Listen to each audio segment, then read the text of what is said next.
Frank Vogel, first year as a Laker coach, 6 years in Indiana, a couple years in Orlando. I was talking to my buddy Ryan Russillo last night, who loves the NBA. We were having a beer, and we were so happy for Frank Vogel. And because we always thought, this is a really good coach. He just needs the perfect situation. And he is now joining us, brought to you by Mercedes-Benz, the best or nothing. You know, it's interesting. A lot of times when you get stars, Frank, it's like, okay, do the personalities work? Do the styles work? Will they work with our other assembled pieces? We thought, Joy and I said that Anthony and LeBron, it's like they worked instantaneously. Take me to the first practices, the first 5 or 6 practices, Frank. Did you think to yourself, wow, this is pretty good, pretty fast? Well, yeah, I did. And, obviously being the first year as the Lakers coach and with this roster coming together, all overnight, basically in the offseason, we expected it to take some time before we really started to gel.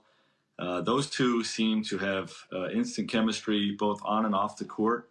And, I think, when it starts off the court and the relationship is strong, and then you see the skill sets match up on the court on both sides of the ball, I would say as well.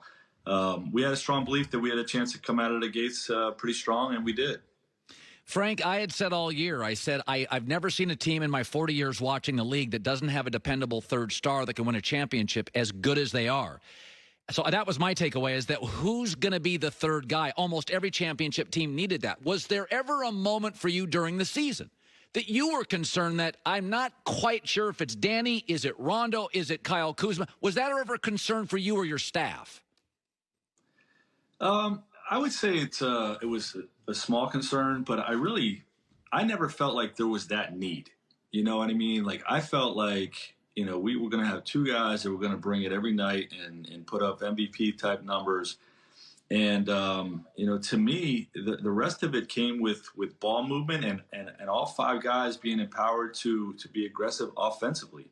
And I actually liked the dynamic that it could be a different guy every night. I like that part of our identity because it's harder to game plan against that. Yeah. You don't know if it's going to be Rondo. You don't know if KCP is going to get hot from perimeter, or Avery Bradley early in the year, or your bigs are going to dominate on the glass. Kyle Kuzma, Kentavious Caldwell-Pope. I mean, it really literally was a different guy every night type of dynamic for our team, and I think it really worked for us. I've said for years, the most underrated part of the NBA, great teams, all highly functioning IQs. The bad boys in Detroit, how many of those guys were coaches or GMs? They were all these tough guys, and you're like, no. It's one of the smartest basketball teams ever. The Miami Heat dynasty, I thought, I've told Joy this, it may have been the smartest collection of basketball players. You could have like 7 guys be GMs on that team. Your roster, Rondo, LeBron, I mean, I'm just throwing guys that have been around, Danny Green. Take me into Rondo, because I thought he was washed. And then the last 2 series, I'm like, he is so in the head of Denver. He is so. Tell me what you can do with Rondo and guys like that you may not be able to do with a young kid or a young player. Well, you can do things you've never done before as a team.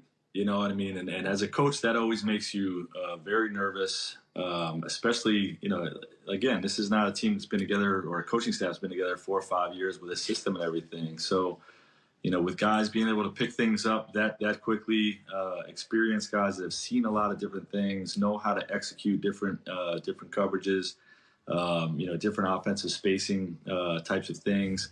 That was a great benefit of our team this year. And I would put Anthony Davis in that class too, as being an extremely intelligent player. And, when they start telling the story of the LA Lakers, the intelligence piece is definitely going to be at the forefront. Yeah, no, it needs to be. I mean, most championship teams, you go to the Lakers, they become executives, they become coaches, and this is a thinking man's game because so much of it's situational.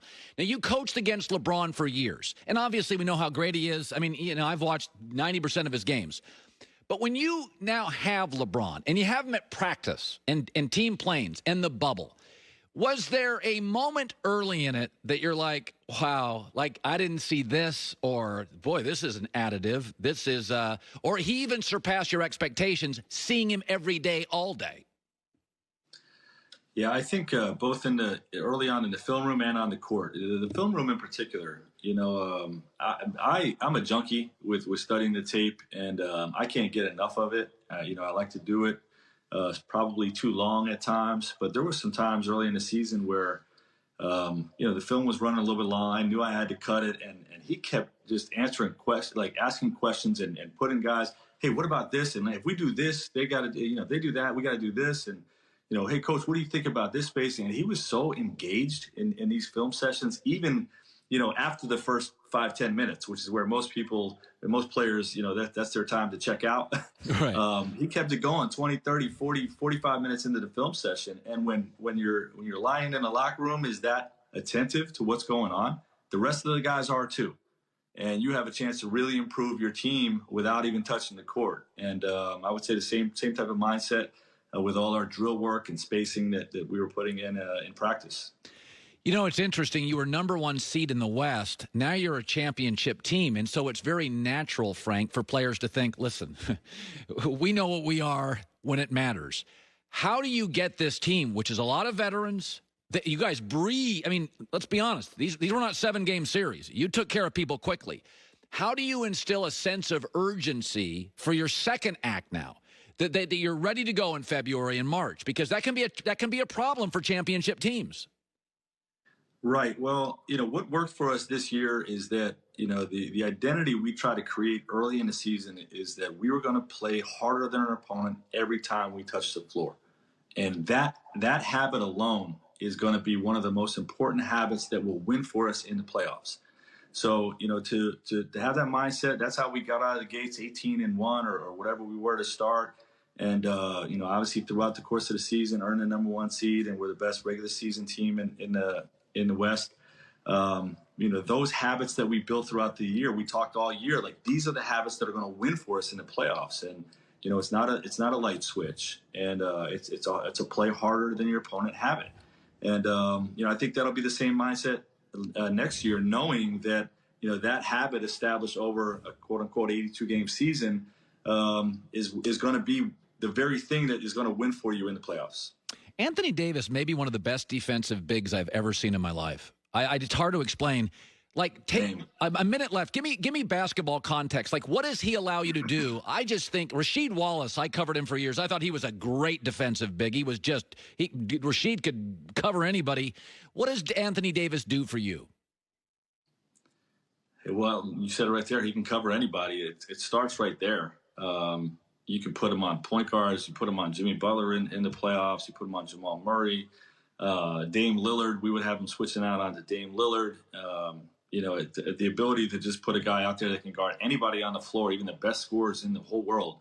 It starts there. But his feet, his length, his ability to protect the rim and understand coverages. Again, the intelligence piece is what people don't understand about Anthony Davis. There's a lot of shot blockers that don't understand the discipline of the coverages, the angles that you have to take, all these types of things. And he really picked all that stuff up very quickly with our group, with how we wanted him to play. And, was just a star on that side of the ball. Yeah, you can see when he blocks shots, too. He often blocks it with a purpose. He's blocking it to somebody, to a space to get the fast break off and running. Frank Vogel, well, I've never won an NBA championship, but I bet the wine tastes a little sweeter.